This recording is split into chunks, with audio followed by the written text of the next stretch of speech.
ushaka upfa kuvuga ngo upfa kwivugira, upfa kwivugira, upfa no kubwira abandi se, n'abandi ntabwo bapfa kumva. Icyiza rero tujye tubana dutekereza ku bintu tujya kubwira bagenzi bacu. Niwumva ibintu hanze nuko ufite umushuti wawe nukumva sinabasha kuyitaba, none nyuma aza kunsigira voice note arambwira ati ibyo bintu wavuze, ati uwo mugore yababeshye, ati hari ibyo nzi gutya na gutya.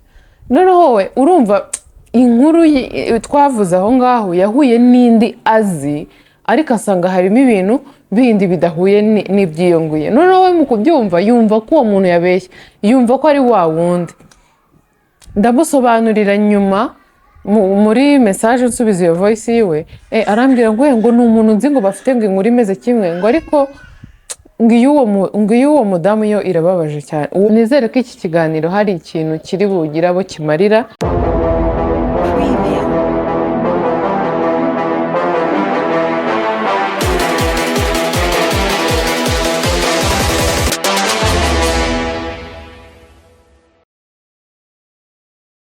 Amahoro y'Imana bane namwe, Nyagasani akomeze kubandindira, Imana ibamere ibyiza byose itanga.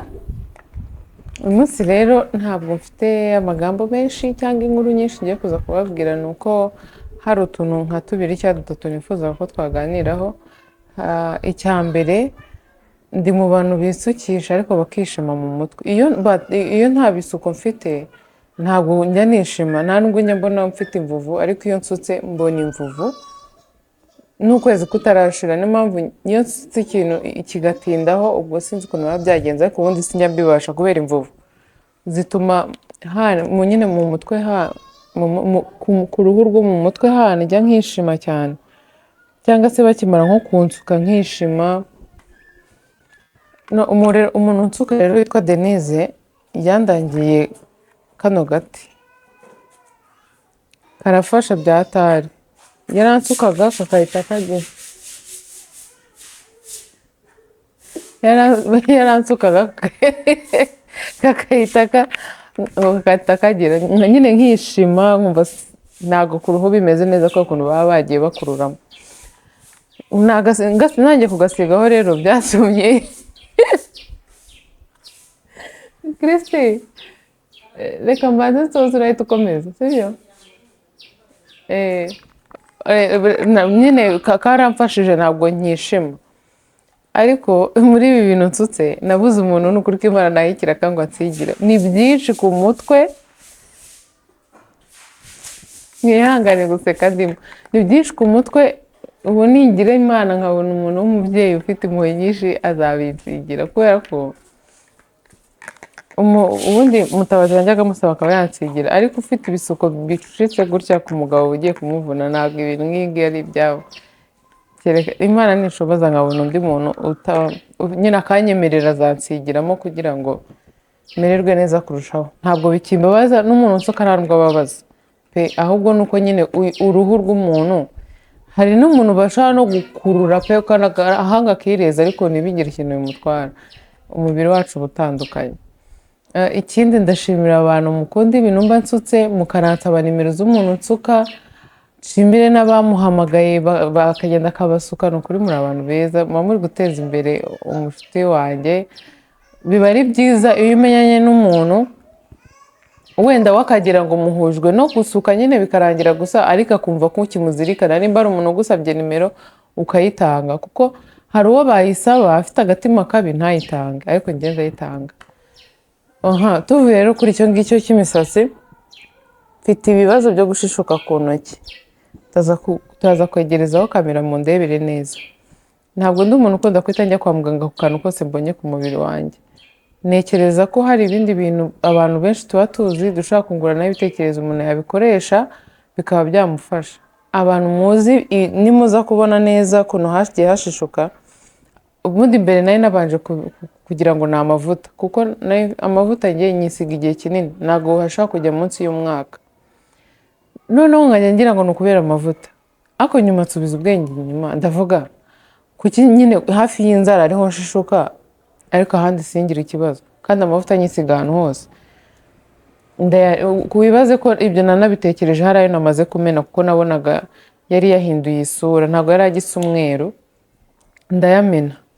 Nari nyamaranye hafi nk'umwaka n'igice, hafi imyaka 2 pe, kuko ntwite ntabwo nigeze nkunda kwisiga, kandi ayo mavuta nayagize mbere yaho, rero niyo mpamvu nayatindanye cyane. Ikindi nta n'igihe nabonagaho igihe azarangirira, rero mba nkoze ubwo busazi ndayamena, nkomeza nyine gushishuka intoki. Nimba ari twa tumashini two muri salo, niba ari ukubera iki sinzi, munyihangane. Nari ngeze nahibagiwe, ariko ntabwo ndaza kongera kuhagera. Amavuta ntabwo nabonaga igihe yarangiriye cyangwa yakorewe, nta byari biriho, simbizi. Nshyushya ubwonko, ntangira gutekereza amavuta yandi nzisiga. Nimba hari ibintu bivuna, ni ukuba ufite amavuta uyisize igihe kinini, noneho ukabona atangiye nko kugutenguha, ukabona urimo uramererwa nabi pe, kubera yo wenda, ariko usibye ko ngiye atari cyo kibazo. Ni uko ahubwo hari n'umuntu wamamagaye mu minsi yashize ari kumbaza ngo navuze ko nisiga Françoise, ngo kandi akaba yarayisize ikamumerera nabi. Hari abantu rwose biteje imbere mu kutuzanira amavuta utamenya ukuntu ameze, wisiga ayandi wayisigaga ukasa neza, wagura ayo yandi kandi ubwoko ari bumwe, ukahita ubona watangiye kuzana amabara nk'ay'abantu bitukuza. Ariko mugomba kwihangana, bizashira. Ndashaka kuzakura iyo bwabaga nkajya ncuruza amavuta, kubera ko naje gusanga ari byiza. Icyizere abantu mungirira ni cyinshi cyane, singomba kugipfusha ubusa. Rero ngomba gukoresha uko nshoboye, nkashaka amavuta meza, yashaka akaba ahenze, akazajya agurwa n'ubishoboye. Utabishoboye nyine akagenda akagura yayandi yavuye hahandi baduhereza ibintu bya fake. Rero ibintu by'inzara mana yake, mfite nyine ukuntu nashishutse, wagira ngo hari vitamine mbura, wagira ngo hari ibintu nakozemo. Cyakora iyo nakoze wenda nko muri omo umwanya munini ndi nko gufura, ndashishuka intoki, kandi simbiheruka pe, hashize igihe kinini nyine, ku buryo navuga ngo ngiye kumara umwanya munini ngo mu bintu. Hari ibyo mfura hafi ya buri munsi, ariko ntago mperuka kwibona natinze gutya mu myenda ngo ndimo gufura ku buryo omo yanshishura. Sinzi ahantu pe byavuye. Abantu mufite ikintu mubiziho, ushobora gusanga hari umuntu duhuje kino kibazo, wenda we cyanakemutse, mumbabarire muze kumbwira muri comment. Nimba ari vitamine mbura, mumbwire ikintu nafata kugira ngo nyine nzigarure, mbashe nakemura iki kibazo mfite, kuko uzi kubona umeze nk'umuntu ufite umwera kandi ahandi wisize birababaza. Rero hari igihe nigeze kuvuga ku bintu by'abantu bafite inzu zabo, Imana yabahaye umugisha, murubaka amazu yanyu meza cyane, Imana inakomeza ubahe uwundi mugisha, mwubake n'izindi nyinshi. Ariko muzubakane ubuseriye n'ubunyangamugayo. Niba umuntu aje kuba mu nzu yawe, ubizi neza ko agiye kuza akayibamo amezi 3 4, ukongera ukamubwira ngo imuka, ngo inzu ngo ndayikeneye, wari ukeneye kugira ngo aguhereze amafaranga icyarimwe ugire icyo yakoresha, wabonaga nta bundi buryo ufite wahita uyabonamo byihuse, uwo muntu ubuzi muzi uburyo kwimuka bivuna, cyane uko muba mu nzu zanyu muba mutazi ukuntu bivuna. Icyo ni kimwe. Ikindi cya kabiri, nimba umuntu avuye mu nzu yawe akakubwira ati okay, twarangije kwimuka, ngwino urebe ko hari ikintu cyangiritse, tukibare twishyure birangire, ukazana ubunyamugi bwinshi ngo umufundi wanjye ngo nawe uri hafi, ngo abantu ngo bandebera ngo ntago bari hafi. Gute ko ngewe ndamutse ngiye kuyizamo ntakubwira ngo umuntu ushinzwe kukumbikuriza amafaranga ntago ari hafi? Niba umuntu aje mu nzu yawe akayibamo, ni yawe, ariko nawe amafaranga ye ntago ayiberamo ubuntu. Niba agiye kuyivamo, ngwino nk'uko ajya kuyinjiramo yabanje kuguha amafaranga kandi ntago watindijemo. Niba utari unahari washatse undi muntu uramwohereza, ngwino mwicarana ahantu hamwe, urebe iyo nzu yamaze kuyisohokamo, umuhereza amafaranga ye agende, nawe usigara ukoresha ibyawe, cyane mba nta n'ibyangiritse nuko nguko. ariko pana kwita ushaka kumwereka kuri bize. Kuri iyi si nta muntu utari bize n'ibintu bye, ibintu byo mana yanjye. Ikintu nshimira Imana kugeza aka kanya, njyewe ahantu nakodesheje bibe nyiri n'umukobwa, mana yanjye nta muntu wigize azana imikino ngo kuri kosiyo yanjye. Ibyo byo wapi, kuko ayo mafaranga ya kosiyo usanga ari umuntu yishyura imodoka iri bumwimure, ubu usanga ariyo mafaranga ari bukoreshe mu tundi tuntu tw'abantu baba bamufashije guterura akabishyura.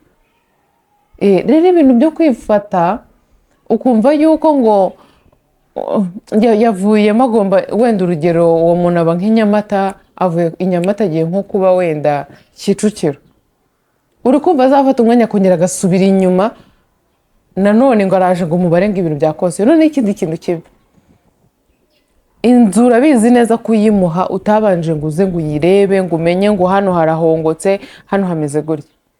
Ku munsi wo kuyivamo mukora iyo mwabaga mukaza nka gurupe, n'ahari hapfuye mugatangira kumwemeza uburyo ari we wahangije.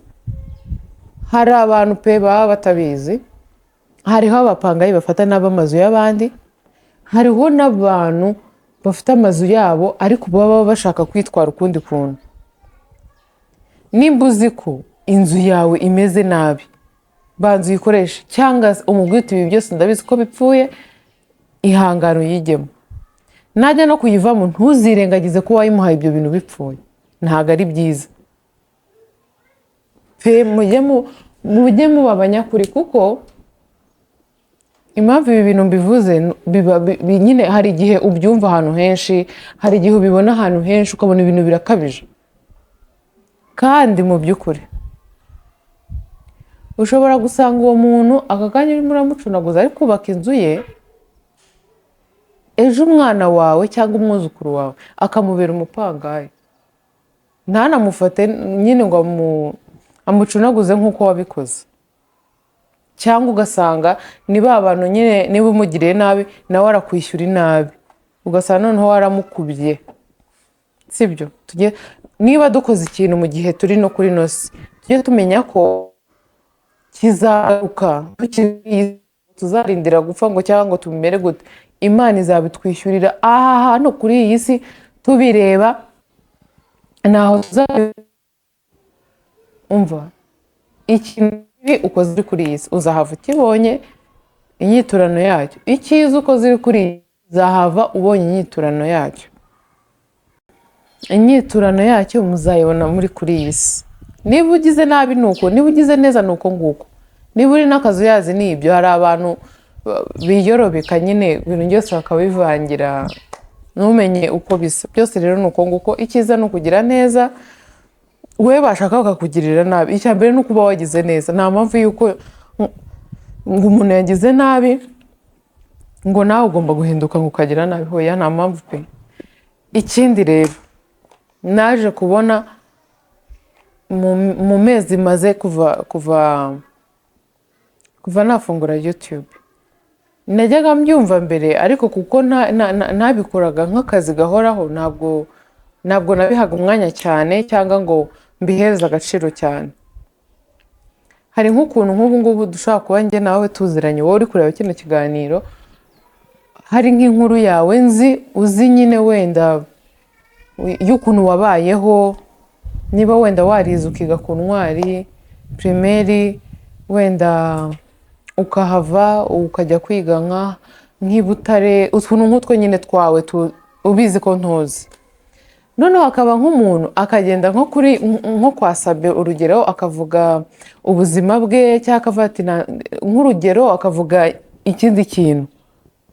Wowe rero kubera ko byumva uzi ko tunaziranye, ukahita wumva ni njyewe arimo kuvuga.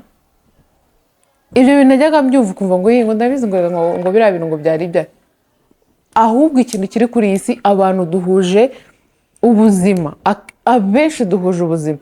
Stories z'ubuzima bwacu inyinshi zirasa byatari. Hari ibiganiro byanjye byabanje, hari abantu bajyaga banyandikira, bamwe banyandikira kubera nimero yanjye baho barayifataga bakanyandikira. Hari n'abanyandikiraga kuri Instagram yanjye, ndumva ari nk'abantu babiri cyangwa batatu.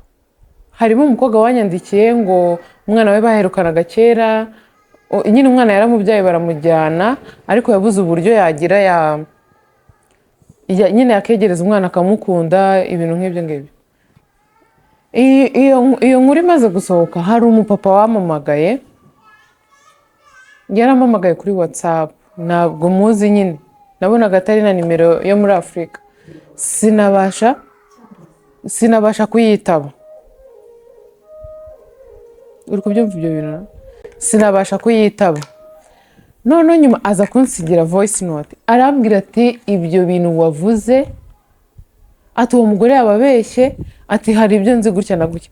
None wowe urumva inkuru twavuze aho ngaho yahuye n'indi azi, ariko asanga harimo ibintu bindi bidahuye n'ibyiyonguye. None wowe mu kubyumva yumva ko uwo muntu yabeshye, yumva ko ari wa wundi.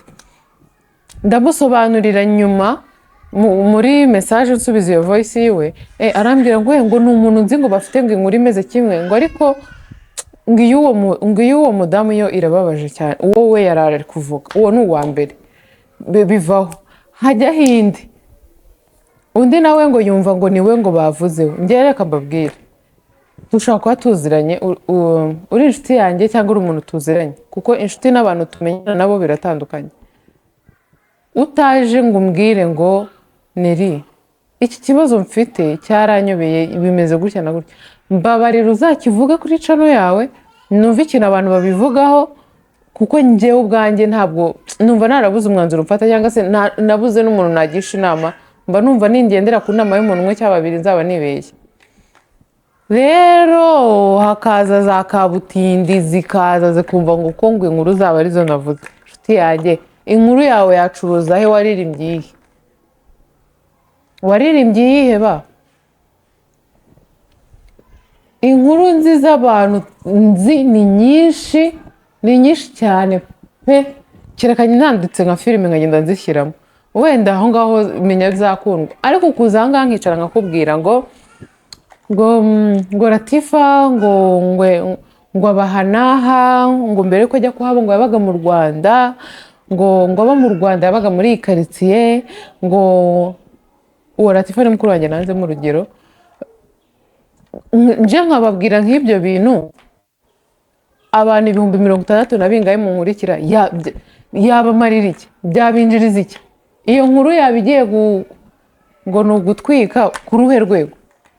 Rero umuntu nyine akicara, cyangwa niba twaye tuziranye ahantu nicaye yahaza akumva agenda kumwica, ngo hoya ngo wibivuga ngo wivuga gutyo ngo pe, ngo ndabizi ngo ko ngo Neri azabikoramo ikiganiro. Uri muzima? Nzabikoramo ikiganiro se ki? Ubu ngubu ahantu hose, ubu ibintu byose mpura nabyo n'ahantu ngenda naho mba nicaye mbikoramo ikiganiro. Hari abantu rero musuzugura ibintu abantu bakora bikambabaza. Umuntu nabyuka mu gitondo akicara imbere ya kamera akirikodinga agasohora ikiganiro, ntukumve ko yabuze ibyo akora cyangwa ibyo avuga, ntukumve ko ibyo bintu byawe bitameshe, bitavuguse, bitasirifiye ari byo ari bubonereho icyo agomba kubona. Wapi pe. Ni wicara ahantu ukumva umuntu avuze inkuru ukumva irasa n'iyawe, cyangwa ukumva irasa n'iyawe, ntabwo byasa 100%. Gishyira umutima hamwe, uvuga uti iki kibazo burya sinjye wigifite njyenyine, ahubwo unashimira Imana ko bakuvugiye. Apana akantu ko kumva ugize akantu k'umutima mubi ku bantu, rwose wapi. Bisa nka babandi abona kamera iri aha ngaha, ari nka hariya kandi ari kubibona ko irahireba na hano, ntifite amaso 7, ngo nizere ko ngo mutari kunshyira muri ibyo bintu byanyu. Ntabwo birimo pe, kuko ahubwo nuza kubicamo mukanya nibongere kukubona ubicamo biraba bipfuye. Hari uburyo bwiza ushobora kubwira umuntu ikintu, kuko ndabizi hari abantu badakunda kujya imbere ya kamera. Hari n'abantu baba bumva ubuzima bwabo bwose n'ifoto utayimufotora pe, bibaho. Njyewe ndi no mu bantu badakunda amafoto nubwo imbere ya kamera, ntago nkunda amafoto. Ununguye ukamfotora nta kibazo, ariko ibintu byo kuvuga ngo ugiye kwifata ngo nyine ngo nifotoje ngo na Instagram yanjye postinga gake, niyo postinze akenshi postinga amavideo yo muri Bamenya cyangwa yo mu zindi filime nagiye nyina, ibintu nk'ibyo, cyangwa se amafoto yanjye na famille, ibintu nk'ibyo. Ntabwo ndi umuntu ukunda amafoto. Rero nimba wumva iki kintu utagikunze, wumva hari ukuntu nyine ushaka uvuga muri discipline, wiza kwigira umuntu wa hatari ngo wiremereze ngo ibintu bishyira ku rundi rwego bitagakwiriye kujyaho, nujya kuvuga umva nizere ko ibyo bintu byawe utabinkizemo. Ushobora kuba ucuruza frigo, ubwo nzaza nkubwire ibi bintu byawe ucuruza, uzabyumva n'agasuzuguro n'ubwirasi n'ubwibone, kandi umuntu wibona ntago ari byiza, ntago ari byiza. Noneho ikindi kintu ku bintu bijyanye na kamera, wenda usibye abantu hari abantu bariho bifatira ibyo babonye, aba bikaba ari nabyo bibatunze, nabyo tubibubahira. Ariko ari nk'ahantu bari gukina filime, ntuzatekereze ko bazakenera wowe kucamo hano ukagenda, kuko mu kanya niba ajya gufata ibindi se nucemo biragenda biraba bipfuye, urabo bahaye akazi ko kongera gusubiramo. Rero tujye tumenya amagambo dukura mu kanwa kacu tubwira abandi bantu, turebe nyine nimba bikwiriye koko kuyavuga, sibyo? Ikindi, niba uri inshuti n'umuntu ukaba ugiye kujya kumutera inkuru y'undi mushuti wanyu, wenda ashobora kuba ari inshuti yawe cyane, yanyu mwembi cyane, cyangwa ari inshuti y'umwe muri mwe cyane, jya ubanza ubitekerezeho neza, wibaze se ni ngombwa ko ibi bintu mbimubwira, sibyo? Nubwo uyu muntu tubiziranyeho akaba urugero wenda yaburaye, ni ngombwa ko nirinza kumubwira ko runaka yaburaye? Iki kintu ni cyiza cyane, kubera ko dushobora kuba turi inshuti, turi abantu 5, muri abo 5 mfite umwe duhuza cyangwa 2, ufitemo wowe umwe cyangwa 3 muhuza. Rero si byiza ko kantu kose kabaye uko muri abashuti uhita ugashyira undi muntu. Banza urindire urebe ko nyirabyo nawe aza kubyivugira, kugira ngo mwubake kugira inshuti ni byiza, biraryoha cyane pe. Njyewe mfite inshuti, mfite abantu tuziranye, mfite abavandimwe, mfite abakunzi, mfite abafana, kandi abo bantu bose nzi kubabanira mu buryo nyine banyiyerekamo. Iyo unyiyeretse ko uri umuntu ugendera mu bintu biri hejuru cyane, ibyo byose njya mbishobora, ndagusezera ukigendera.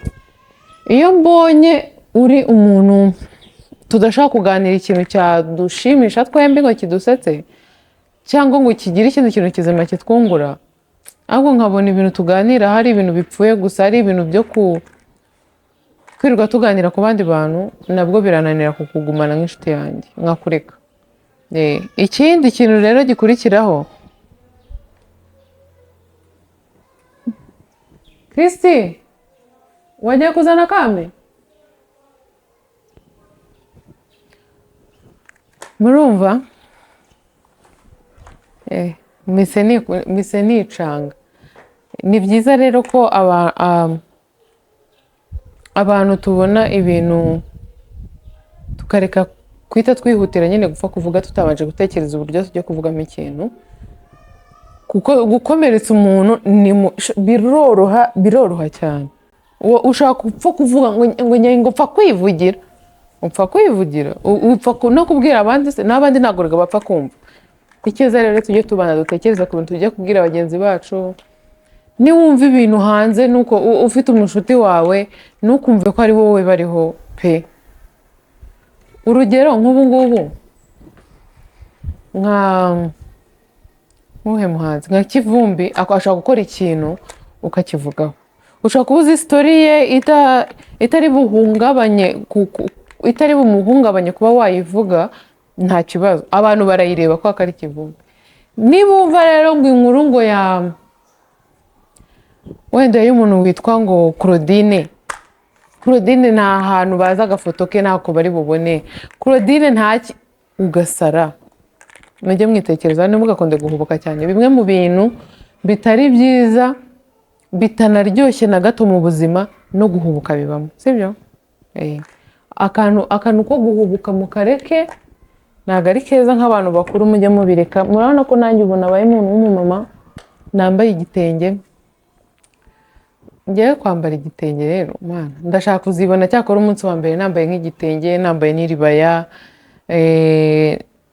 hari n'ukuntu kera bajyaga barenzaho igitenge cya kabiri nacyo nkagishyiraho hari ukuntu rero najyaga niyambika utuntu tw'utubaze twa mukuru wanjye akabaze kari gafite n'akantu ko hejuru kako hari igihe najyaga mbyambara nko kuwa gatanu cyangwa ngiye nko muri muhadhara ibyo nabikoraga ndi umukobwa rero kuvaho nabereye mu mama sindabikora ndashaka kuzibona n'uyu mubyibuho wanjye udashimishije noneho nakubisemo igitenge ukuntu nzaba meze nzaba nabaye bibi neza neza rero mumbabarire mumbwire muze kumbwira kuri izi ntoki zanjye ikintu nakora kugira ngo ubushishuka bigabanyuke nako bishire burundu kuko biba bigaragara nabi ikindi umuntu wari ufite icyo kibazo cyo kwishima nyine gutya mu musatsi aze kureba ukuntu yakoresha kano kantu uwo bizakorera azambwire nshimire n'abantu mureba video zanjye nongeye mbisubiyemo kuko ngenda ndabashimira buri munsi mureba video zanjye izaba izo guteka namwe mukabikora nyuma mukaza kuza kubinyoherereza nshimire abantu mumbwira ko munkunda mukunda famiye yanjye abana banjye umugabo wanjye abantu bansabye ko nazabereka Kami nabyo nzabikora nzamubereka pe agira isoni ariko nzabikoraho muzamubona nubwo kaba gatoya ariko abantu bifuje kumubona nzamubereka ndashimira buri comment iyo ari yo yose umva iyo ari yo yose umuntu yandika ku biganiro nshimira umwanya mufata mukayandika mbihereza agaciro kunyandikira kumeza ama voice note kumpamagara kungisha inama kungira inama kumbwira ngo planka nzakorera abantu mana byose ndabibashimira muri abantu beza Imana ijye ibaha ibyiza byose itanga ihaze ibyifuzo byanyu umva Imana ijye ibamera byose pe byose ariko itanga mwakoze rero kunkurikira nizere ko iki kiganiro hari ikintu kiri bugira abo kimarira ku bantu bafite indwara yo guhubuka ku bantu bafite indwara yo kwishima mu mutwe nanjye nkacyungukiramo kumenya ikintu kiri bumfashe kureka gushishuka n'ibindi byo kumva ibintu by'abandi ukumva ko ari wowe sibyo ikindi n'abantu mukinisha amakosiyo y'abandi cyangwa mugakinisha umwanya wa ntabwo aba ari byiza sibyo mwakoze rero kunkurikira Imana ibamere umugisha ndabakunda cyane